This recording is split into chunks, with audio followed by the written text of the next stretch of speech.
Tu Biblia en la primera carta a Pedro, 1 de Pedro capítulo 4, 1 de Pedro capítulo 4, versículo 12 al 19. 1 de Pedro 4, versículos 12 al 19.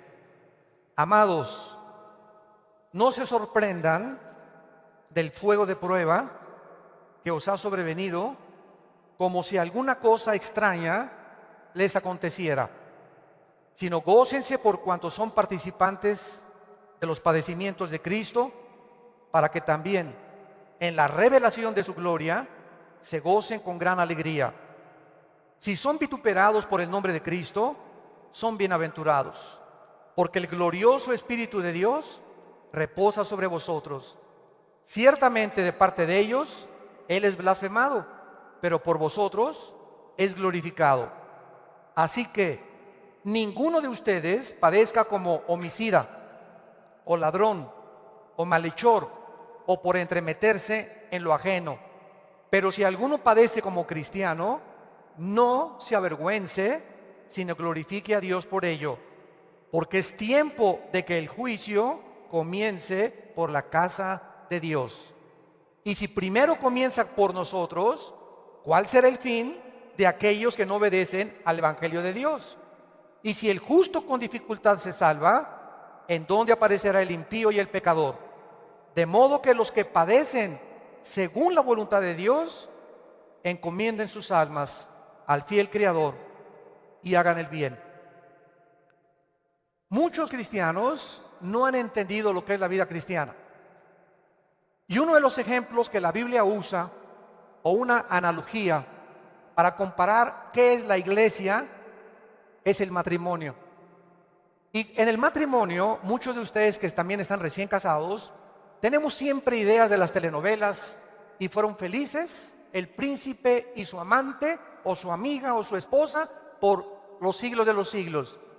Y viene la luna de miel, y se acaba la luna de miel, y comienzas a descubrir: ah, caray, ¿con quién me casé? O ah, caray, yo no sabía, chiquita, que tenías ese genio, y yo no sabía que eras tan flojo, ni sabía que dejabas tus calcetines que huelen a queso manchego cuando te levantas de la cama. Y comenzamos en el matrimonio a salir de la burbuja y del mundo ficticio y fantasioso en el que creíamos que era casarse. Y no sabemos que el matrimonio es algo por lo cual toda la vida se tiene que luchar. Nunca habrá un matrimonio perfecto, nunca habrá un hombre perfecto, nunca habrá una mujer perfecta. Por eso el matrimonio es para dos discípulos de Cristo, un hombre y una mujer que siguen a Dios. Es como un triángulo, y mientras más sigue el hombre a Dios, Dios está hasta arriba, y la mujer también. Mientras más seguimos a Dios, más cerca estaremos el uno con el otro. Bueno, la iglesia es lo mismo. Hay cristianos que les han hablado: no, la iglesia cristiana es Disneylandia, Reino Aventura, todo peace and love. Nunca va a haber problemas, nunca va a haber fricciones. Y cuando entramos a alguna iglesia, o en las iglesias a las que ustedes han asistido, van a encontrar, ¿verdad?, que la iglesia es una mezcla de cizaña con trigo, que la iglesia es un cuerpo de creyentes mezclados con personas que han entrado del mundo, y que entre nosotros necesitamos entender que va a haber fricciones, malos entendidos, contiendas, que doña Pachita ya le hicieron cara de hamburguesa y no quiere regresar, que porque en esa iglesia, muchos me dicen, es que en esta iglesia o en aquella iglesia a donde yo iba no había amor. Y el problema está en eso, que entramos a la iglesia creyendo que todo es maravilloso y que estamos en un ejército, somos soldados en un campo de batalla, en un mundo ocupado por el enemigo, donde nosotros vamos de paso. Todo lo que construyamos, todo lo que invertamos en este mundo se va a quedar. Y cuando este mundo sea destruido, lo único que va a sobrevivir son las almas. Son las almas. Y esta es la razón por la cual debemos vivir por las almas y poner como prioridad las almas que Jesucristo ganó en una cruz con su propia vida. Todos los cristianos vamos a experimentar pruebas. Vean ustedes aquí antes de Pedro se encuentra Santiago en el capítulo 1. Santiago era hermano de Jesucristo, fue uno de los hermanos de Jesucristo, Santiago. Y él está escribiéndoles a los cristianos que comenzaron a ser perseguidos por el Imperio Romano. Y vean ustedes el consejo que Santiago comienza a delinear. Santiago 1, versículos 2 y 3. Hermanos míos, tengan por sumo gozo cuando se hallen en diversas pruebas, sabiendo que la prueba de vuestra fe produce paciencia. Sabemos entonces que todos nosotros vamos a ser examinados por Dios. Las pruebas, que son muchas, hay familiares pruebas en tu iglesia, en tu trabajo, con tus amistades, como matrimonio, con tus finanzas. Dios prueba el corazón. Y dice Santiago, no se sorprendan, no se maravillen de que de repente hay muchas pruebas. Y en lugar de que la oposición y las pruebas puedan menguar nuestro ánimo, dice Santiago, ¿verdad? Está probándose nuestra paciencia y nuestra fe. Vean ahora aquí, le damos vuelta a primera de Pedro, otra vez, capítulo 1.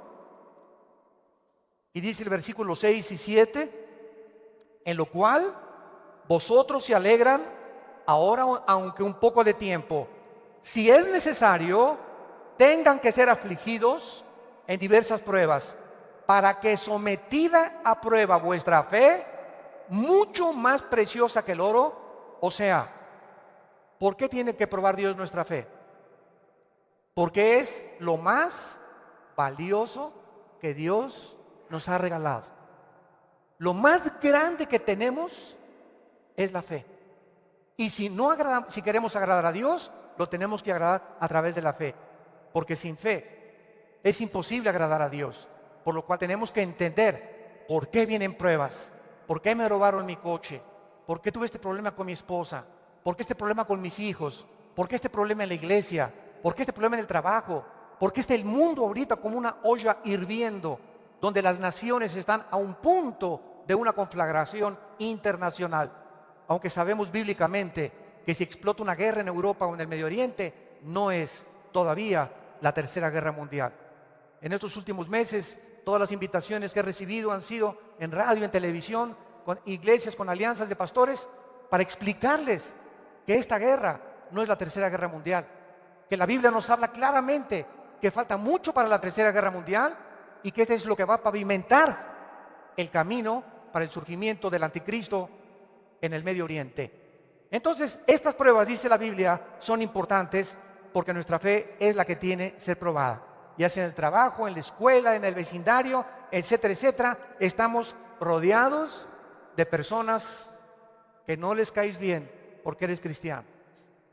Estás rodeado de amigos que cuando les comienzas a decir que eres cristiano, te van a comenzar a perseguir y a burlar. Porque el mundo está bajo el control del maligno y nosotros vamos de paso nada más. Somos un ejército que venimos a resistir al mal. No nos mandó Dios a terminar con el mal. Nos mandó a resistir hasta que Cristo venga. Se acabarán entonces las guerras y podremos recibir las coronas de gloria. Ahora, muy bien. En esta sección se nos advierte, en la de primera de Pedro, acerca de otra prueba. Regresamos al capítulo 4, primera de 4, versículo 12. Y esta prueba es especial, porque le llama el Espíritu Santo fuego de prueba. ¿Qué hace el fuego? ¿Qué hace el fuego? Purifica. El fuego purifica y saca el verdadero valor.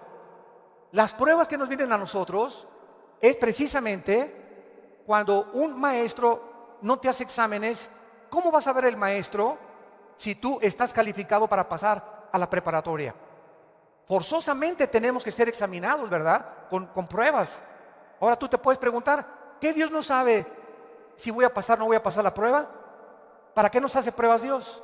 Los maestros, yo entiendo que es para saber el coeficiente intelectual o la intelectualidad o el conocimiento que tienen los alumnos. Pero Dios, ¿por qué nos prueba? ¿Cuál es la respuesta? Dios sabe lo que hay en tu corazón, pero Él quiere que nosotros sepamos lo que hay en nuestro corazón. Que descubramos a través de las pruebas cuánta maldad hay dentro de nosotros. Cuántas cosas hay dentro de nosotros que necesitan ser quemadas todos los días. ¿Cuántas cosas hay dentro de nosotros? Porque aunque seamos cristianos, seguimos teniendo el potencial de ir en contra de las leyes de Dios. Por eso dice en Gálatas 5, las obras de la carne son esto y esto y esto: fornicación, adulterio, borracheras, drogadicto, hechicerías, ocultismo, etcétera, etcétera. Un cristiano puede caer en las cosas que él practicaba antes de que fuera cristiano, si el cristiano abandona a Dios.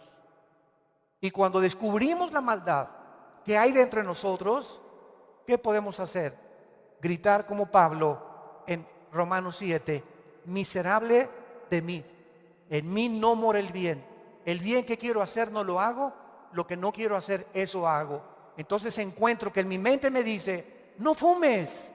El cigarro te va a molar los dientes, la lengua, la faringe, el esófago, la tráquea, los pulmones, el corazón. ¿Y por qué sigo fumando? Veo otra ley. Mi mente me dice: estás mal, pero mi corazón me dice: hazlo. Y mi carne le gana a mi razonamiento. Y entonces Pablo dice: miserable de mí, y dichosos los que han descubierto esto. Oh Dios mío, ¿por qué volví otra vez a prender el canal de la pornografía? Yo no quería ver esa pornografía. ¿Por qué caí ayer con mis amigos y me emborraché la semana pasada? Soy cristiano, ¿por qué lo hice? ¿Por qué le grité a mi esposa como debía haber gritado, no debía haberle gritado? ¿Por qué lo hice? Y qué mal nos sentimos cuando comenzamos a descubrir esa maldad. Y qué buen síntoma es que digas: ¿por qué lo hice? Eso muestra que tenemos al Espíritu Santo, que nos está redarguyendo, que nos está diciendo: esto que hiciste está mal.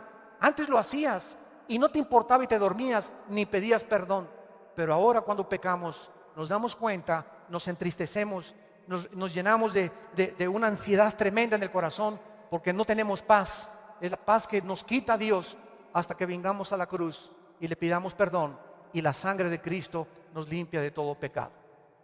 Pero esta es la razón por la cual las pruebas Dios nos las manda, para que vayamos evaluándonos honesta, íntegra y sinceramente en qué nivel nos encontramos de espiritualidad.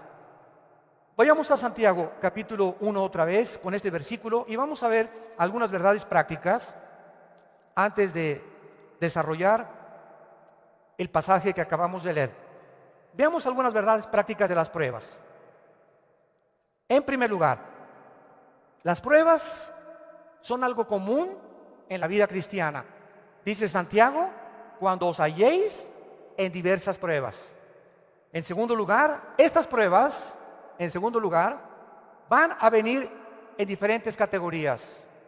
De repente, estás tranquilo, eres deportista, tomas vitaminas, estás perfectamente sano y te vas a hacer unos exámenes de sangre, y las radiografías y la biometría hemática de sangre te dice el médico: tiene usted cáncer, o tiene usted diabetes, o padece usted un problema, ¿verdad?, renal, etcétera, etcétera.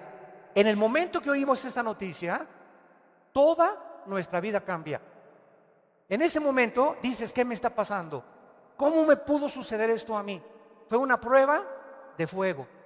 O de repente tu hijo cayó y chocó, o tu hija se mató, o tu esposo se murió, o se cayó tu casa, o se incendió tu coche. Nunca sabemos qué va a suceder el día de mañana. Entonces tenemos que estar preparados para entender que estamos en un mundo donde somos vulnerables y donde cualquier cosa puede suceder, y Dios lo va a permitir con un propósito siempre, siempre santo, que va a resultar para un bien. Cuando oigas de ese accidente, de esa enfermedad y de ese problema, no lo entendemos. ¿Qué está pasando en la iglesia? ¿O qué pasó en mi casa? ¿O qué pasó con el gobierno? ¿O un golpe de estado? No entendemos cuando explota una bomba. Hay mucho humo y no se puede entender qué es lo que está pasando. ¿Qué verdad? No hay verdad. ¿Será mentira? ¿Será melón? ¿Será sandía?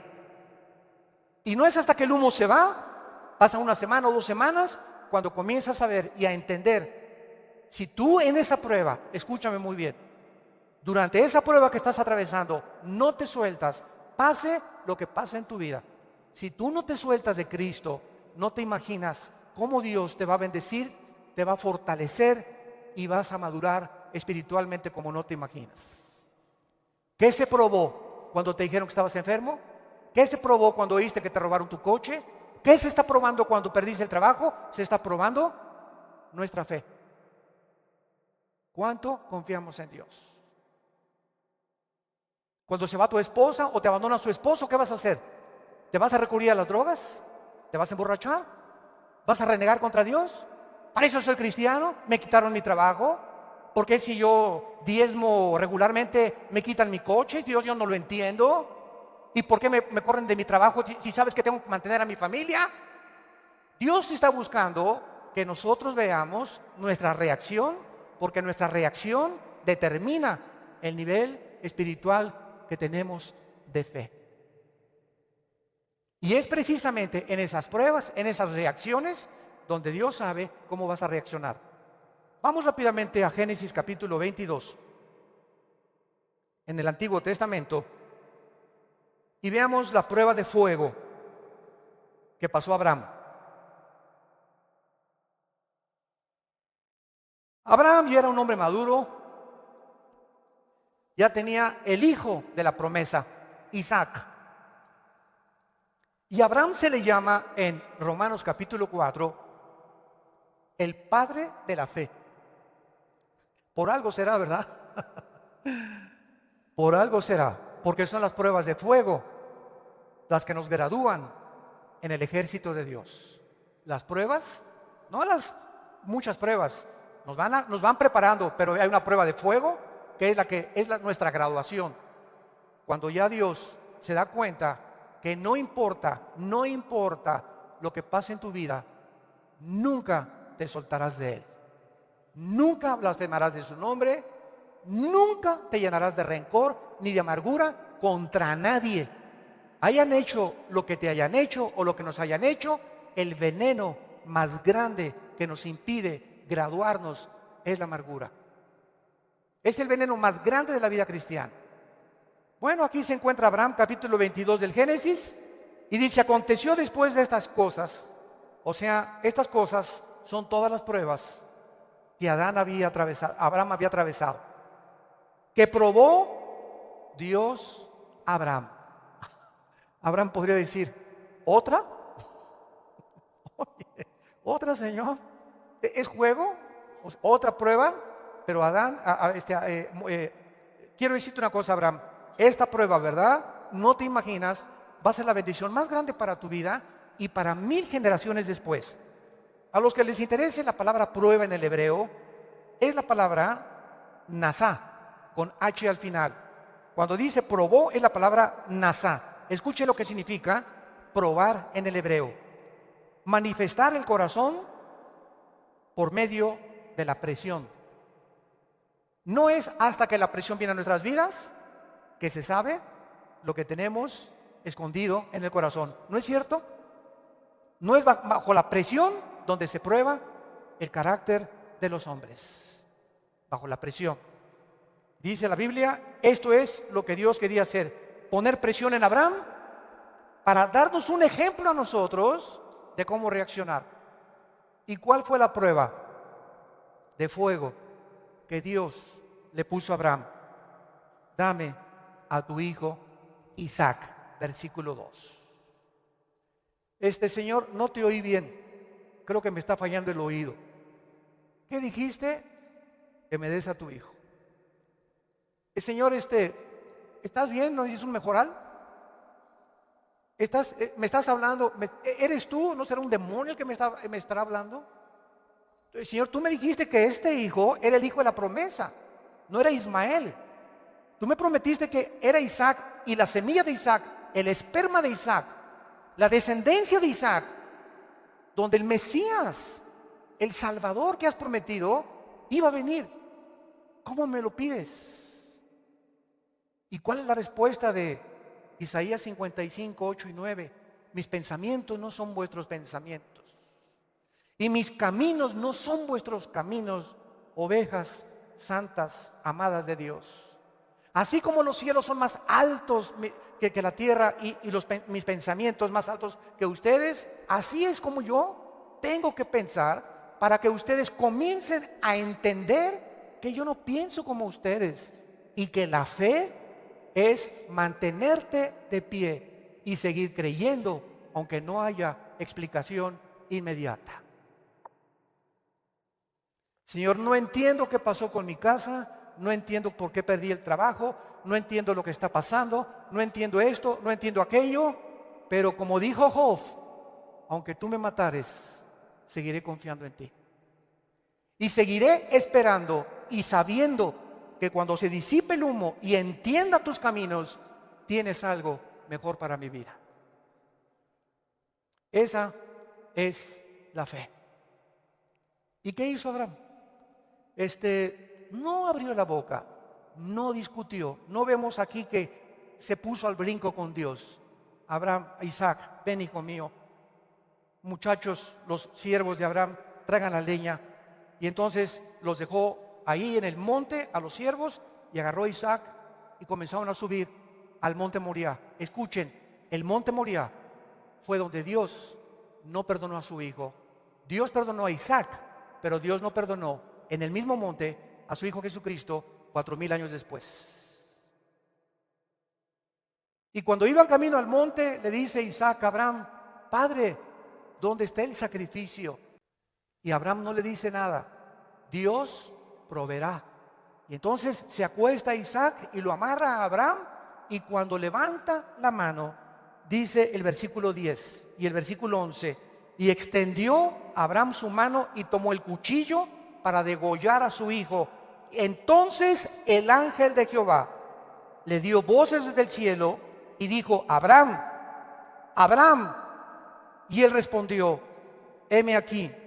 Y dijo: no extiendas tu mano sobre el muchacho, ni le hagas nada, porque ya conozco que temes a Dios, por cuanto no me rehusaste darme a tu hijo. Dios, síganme con cuidado, no estaba buscando el sacrificio de Isaac. Dios estaba buscando el sacrificio de las emociones y los sentimientos de Abraham. Abraham tenía que pasar la prueba de morir a sus emociones y a sus sentimientos y amar a Dios con todas sus fuerzas y con todo su corazón. Escúchenme, más que a su hijo.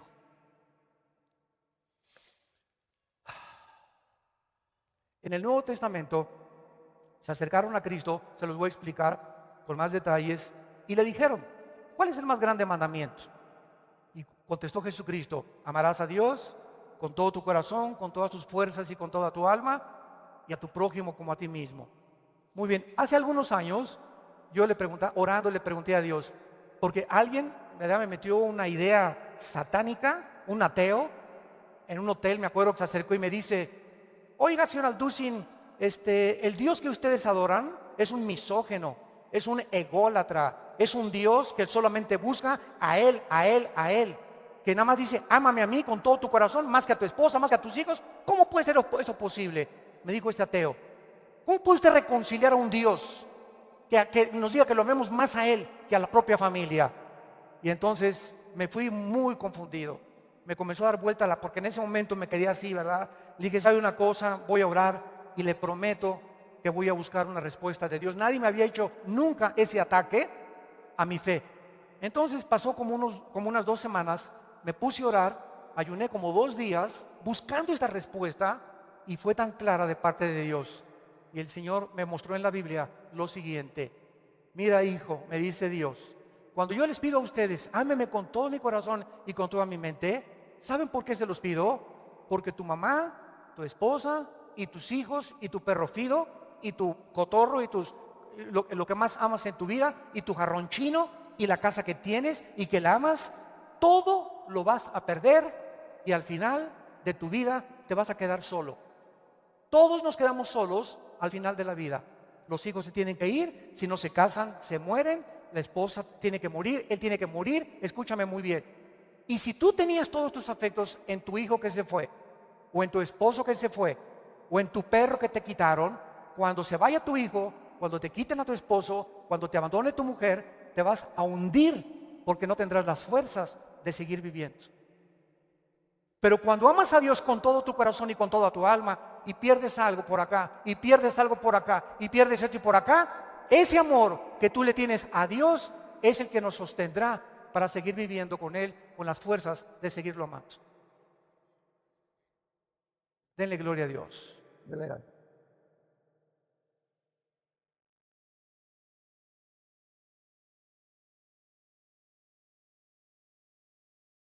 La fe es creer aunque no entendamos.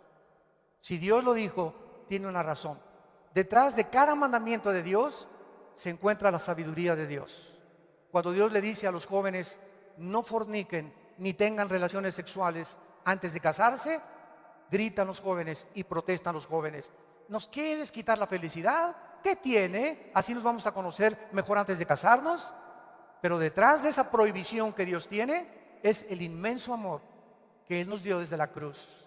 Por amor te lo digo, jovencita, te dice Dios, por amor que te tengo, joven que me escuchas. Tú no te imaginas las consecuencias de la fornicación. Vas a los 18, 19 años a ver crecer tu pancita, te vas a tener que salir de la escuela, él va a resultar con que no te quiere. Es increíble que por no haber puesto ustedes freno en sus relaciones meses antes, hayan ustedes acabado en un pecado que se llama la fornicación. Dios es sabio y nos dice a los casados, no cometerás adulterio. Dice Salomón en Proverbios 6, versículo 32, el que comete adulterio es falto de entendimiento, corrompe su alma el que tal hace. El que comete adulterio echa a perder su matrimonio, sus hijos, los celos, la infidelidad, que tarda años en poder levantarse. ¿Y todo por qué? Por tu ego, por tu orgullo, por tu vanidad de querer irte con una muchacha más joven o con otro hombre sin tomar en cuenta a tu propia familia. Es el ego siempre el enemigo de nuestro Dios. Dios sabe por qué nos da las provisiones que nos da, porque nos ama y quiere lo mejor para nuestra vida. Y finalmente aquí en estas verdades prácticas en Santiago encontramos también, ¿verdad?, que las pruebas prueban la fe que tenemos y la fe nos muestra cuánto confiamos en Dios. Dice en el Salmo capítulo 11, versículo 1 y 2. En Jehová he confiado. ¿Cómo decís a mi alma que escape al monte cual ave? Porque aquí los malos tienden el arco, disponen sus saetas sobre la cuerda, para asaetear en oculto a los rectos de corazón. Si hubo un hombre perseguido, calumniado, vituperado, despreciado entre los héroes de Dios, fue el rey David. A los 17, 18 años lo ungen, Samuel, tú vas a ser rey de Israel. Dice David, qué suave. Bueno, pasaron casi 12 años, vean esto, desde que lo ungen con sus hermanos, pasaron 12 años, hasta los 30 años de edad, 12 años de pruebas. El hombre que Dios había escogido para sentarlo en el trono de Israel, tenía que ser probado. Y tenía que ser probado en la amargura, en el rencor, en la confianza en Dios, en saber que no importa, aunque me rodee un ejército y aunque tenga las miles de amenazas, Dios es mi salvación, mi fortaleza y mi luz. ¿De quién temeré?, dice el Salmo 27. ¿De quién temeré? Es el temor dentro de nosotros lo que nos impide confiar en Dios. Tengo temor que si me entrego a Dios me va a pasar esto. O tengo temor que si hago estas cosas me va a pasar aquello. Ese temor lo tienes que vencer, porque Dios no nos ha dado espíritu de temor, sino de valor, de poder y de amor propio. Entonces tenemos que entender que las pruebas forman parte de la vida cristiana. Regresamos a nuestro pasaje de Primera de Pedro y examinémoslo rápidamente. Dice nuestro pasaje: no se sorprendan, amados, del fuego de prueba que os ha sobrevenido, como si alguna cosa extraña aconteciera. Número 1, se nos advierte cómo no debemos de reaccionar? Con sorpresa. No debemos reaccionar con sorpresa. No puedo creer lo que me está pasando. Más te vale que lo creas. No puedo creer que mi noviecita me dijo que yo me parecía a John Travolta, hermano, y me dejó por otro y se fue. No lo puedo creer. No puedo creer que mi esposo me haya abandonado. No puedo creer que este negocio haya caído. No puedo creer, yo fui fiel en mi trabajo y me corrieron, hermano, del trabajo. No lo puedo creer. Más te vale que lo sigamos creyendo. No nos sorprendamos, es una prueba. Cualquier cosa que afecte tu vida, tu estabilidad emocional o física, son pruebas. Entendámoslo. Dios es un Dios que nos tiene que probar, y estas pruebas son para nuestro bien. Y vamos a descubrir en las pruebas que Él es real, que Él sana, que Él restituye, que Él vindica, que lo que la oruga y el saltón te robaron, Dios te lo va a devolver 10 veces más. Pero es esa fe la que Él está tratando de desarrollar en nuestras vidas, porque es mucho, mucho más preciosa que el oro. Dice en 1 Pedro 5:10: mas el Dios de toda gracia, que nos llamó a su gloria eterna en Jesucristo, escuchen bien, santos de Dios, después que hayáis padecido, ¿cuánto tiempo? No toda la vida es la Inquisición, por el amor de Dios. No toda la vida, como llegó una hermana: ay, pastor, ¿qué le pasa a doña Chole? Pues sigo con pruebas. Hermana, tengo 5 años que la conozco y usted ya le ganó a Job. No me diga que en 5 años Dios no la ha dejado descansar. Ese no es el Dios que servimos. Dice claramente que las pruebas son temporales, de vez en cuando Él cree conveniente que la necesitamos atravesar. Después que hayáis padecido un poco de tiempo, vean ustedes el propósito: Él mismo os perfeccione, afirme, fortalezca y establezca después de las pruebas.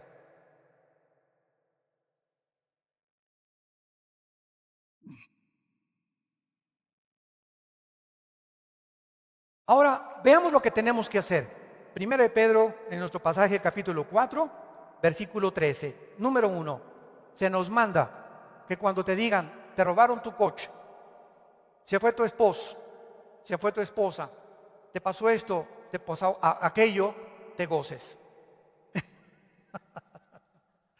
Cualquier diría: ¿está usted loco? ¿Está usted loco? ¿Cómo me voy a gustar cuando me dijeron que tengo diabetes? ¿Cómo voy a gustar cuando me robaron la cartera, el cristalazo que me... Hermano, ¿no está viendo cómo estoy? Que tengo aquí un martillo para encontrar el que me rompió el carro. Le voy a dar un martillazo en la cabeza si me lo encuentro. O mi esposo, ¿verdad? Con la cara de cocodrilo. Qué bueno que se fue el cocodrilo y que se fue, ¿verdad? Ten mucho cuidado que tu reacción sea de gozo. Y les voy a explicar lo que se encuentra detrás. Cuando Job llegaron y le dijeron: quemaron tu rancho, tus camellos, tus ovejas, tus vacas y tus hijos. Y estoy seguro, por la clase de esposa que tenía, que si ella se lo hubieran llevado, hubiera estado más contento. Y a propósito, Dios se la dejó a ella. Yo entiendo cada vez más a mi Señor. No por ti, mi amor, pues no voy a creer.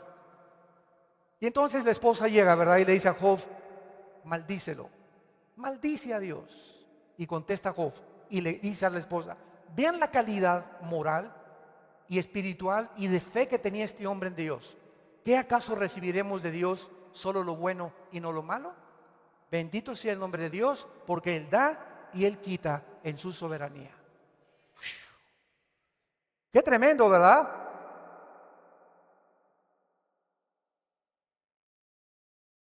Qué tremendo. Entonces, en ese momento, cuando somos asaltados por dudas y malas noticias, en otras palabras, porque son malas noticias, en ese momento tengamos mucho cuidado de no permitirle a nuestro corazón que nos gobierne la lengua, porque de la abundancia del corazón habla la boca. Entonces, en lugar de proferir maldiciones o acusaciones, o eres tú Dios, o compartirlo con otras personas, híncate. Filipenses 4, 6 y 7.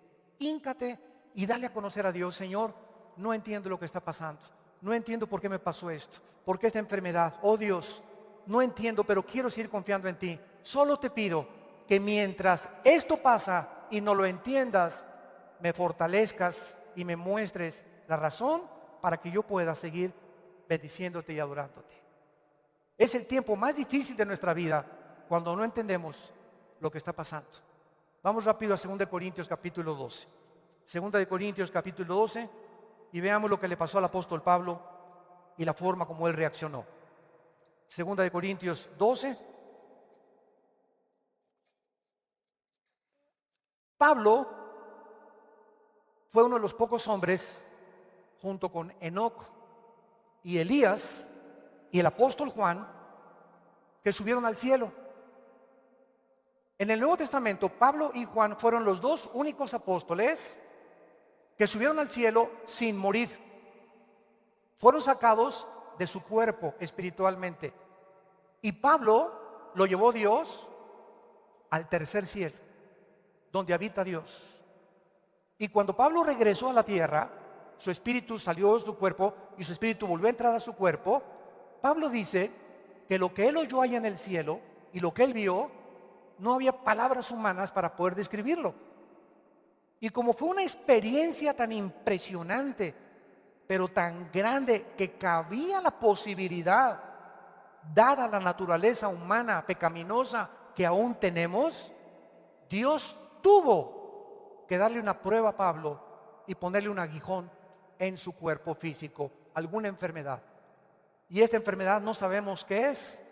Algunos han especulado que era algún problema oftalmológico, porque dicen Gálatas, mira con cuán grandes letras les escribo. Bueno, no sabemos, ¿no? Entonces Pablo tenía algo en su cuerpo que lo atormentaba y se hincó delante de Dios y le dijo: Señor, quítame este aguijón. No, Pablo. Señor, te ruego, quítamelo. No, Pablo. Señor, te lo imploro como de corazón. Si quieres me voy a la villa y de vuelta de rodillas. Hago lo que tú quieras, quítame este aguijón. Y Dios le contesta y le dice en el versículo 9: y el Señor me ha dicho, bástate mi gracia. ¿Por qué? Porque mi poder, y lo traduzco en el original griego, está en presente continuo. Mi poder se está perfeccionando a través de esta dolencia física que he permitido que tú tengas. Mi poder se está perfeccionando mientras tú estás sufriendo esta enfermedad en la que estás atravesando.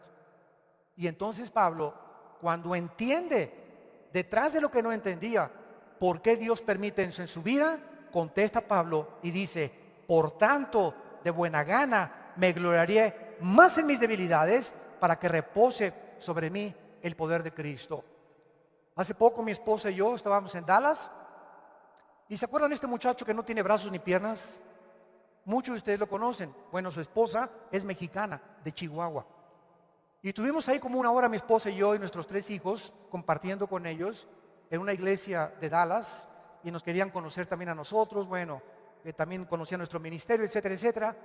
Y cuando yo me acerqué a abrazarlo, a este muchacho, ¿de dónde lo agarro? Nunca había tenido esa impresión. Me quedé como paralizado. ¿Qué hago, no? Y él me hacía así. Bueno, pues entonces como un costal, ¿verdad? Lo agarré y lo hice así. Y me dice: levántame. Y le comencé a hacer así. Y entonces le pregunté y le dije, sinceramente, platicando con él, ¿por qué nos dijiste que quién era feliz? Y entonces en la reunión que él tuvo, le preguntó a la gente: ¿quién de ustedes es feliz? Y muchos que estaban: yo sí o no. Y me dice: yo les quiero contestar algo.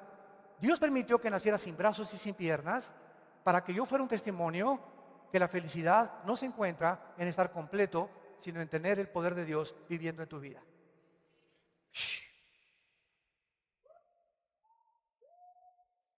¡Qué tremendo!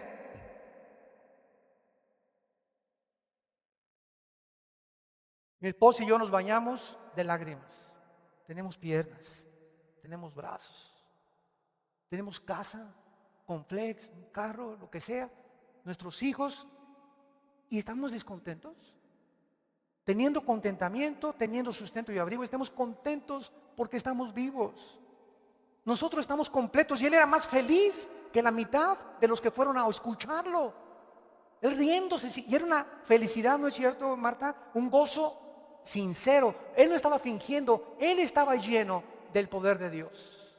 Y transmitía en sus ojos esa paz, ese contentamiento, esa aceptación. Él dijo que a los 12 años se quiso suicidar porque todavía no había aceptado a Cristo. Y se metió y dice, ¿cómo me suicido? ¿Con qué? Ni modo que agarre una pistola y le haga así, ¿verdad? Se metió a la tina del baño y con la boca abrió la llave y se quería morir ahogado.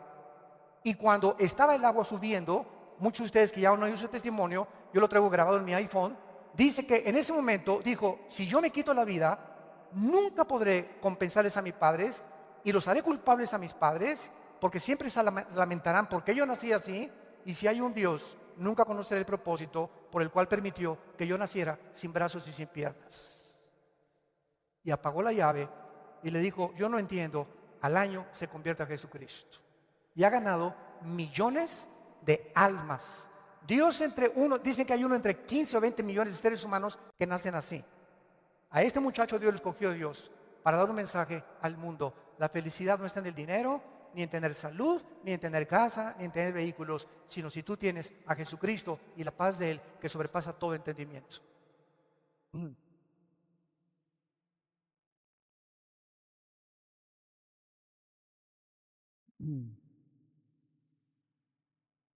Y finalmente regresamos a nuestro pasaje de 1 de Pedro capítulo 4. Dice así, gócense, versículo 13, por cuanto son participantes de los padecimientos de Cristo, para que también en la revelación de su gloria se gocen con grande alegría.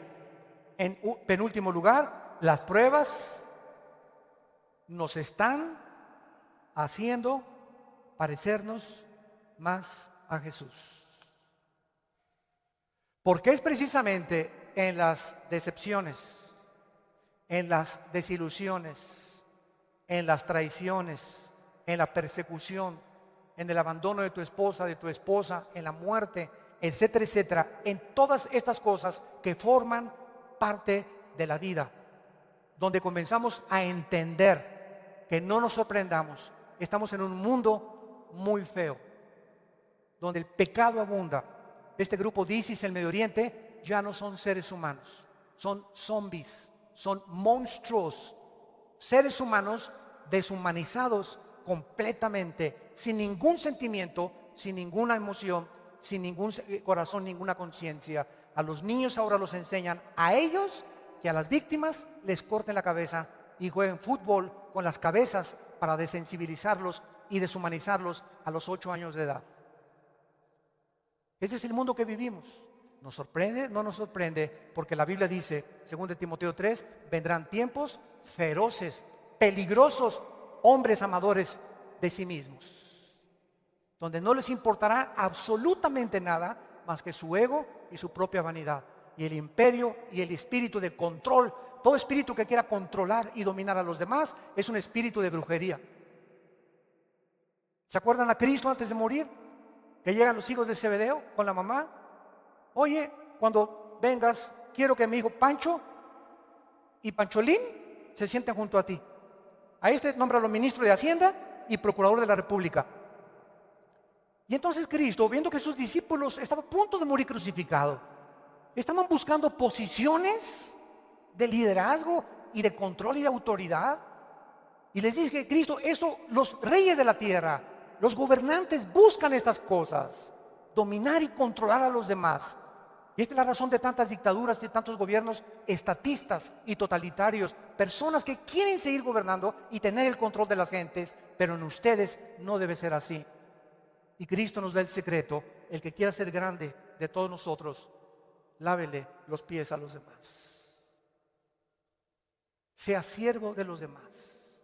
No busques grandezas para ti, busca servir, porque el más grande entre nosotros siempre será el que siga las pisadas de su maestro. Gracias por tu palabra, Señor, en esta mañana. Gracias, Señor, porque si somos vituperados en el nombre de Cristo, somos bienaventurados. Así que ninguno de nosotros padezca como homicida o ladrón, o que las pruebas que tengamos sea por nuestros pecados. Pero si padecemos como cristianos, no nos avergoncemos. Glorifiquemos a Dios por ello. Encomendemos toda nuestra causa a Dios, porque Él es soberano. Nunca nos dejará y nunca nos desamparará. Bendecimos, Padre, a todos nuestros enemigos. Bendecimos a los que nos calumnian y contienden contra nosotros. Te damos las gracias por estas pruebas, porque está probando lo que hay en nuestro corazón. Si no perdonamos 70 veces 7, no hemos crecido en la gracia y el conocimiento de Jesucristo. Si hay alguna persona en esta mañana que aún no tiene a Jesús, que aún no tienes este corazón que Dios quiere que tú tengas, esta comprensión de la vida espiritual y de lo que es la iglesia y el cristianismo, ven a la cruz, entrégale tu vida diciéndole estas palabras ahí con todo tu corazón: Señor mío y Dios mío, te pido perdón por mi vida, por mis pecados, por mi rebelión a mandamientos que antes no entendía. Ahora sé que tus pensamientos son inmensamente mucho más grandes que la forma como yo creo que tú debes de ser. Tú me creaste y me hiciste nacer con un propósito en la vida. Gracias por la salud que tengo en este momento, por el matrimonio que tengo, por los hijos que nos has dado, por el fruto que traigo en mi vientre, por la casa que tenemos, por todo lo que nos rodea, por el agua, por la luz, las montañas, los cambios de clima. Te bendigo, Señor, haberme puesto en este planeta donde te puedo conocer. Creo que en la cruz pagaste con tu sangre por mi vida y mis pecados. Y te pido, Jesús, porque creo que a los 3 días resucitaste de los muertos, que entres a mi corazón como mi Señor y mi Salvador. En el nombre de Jesús.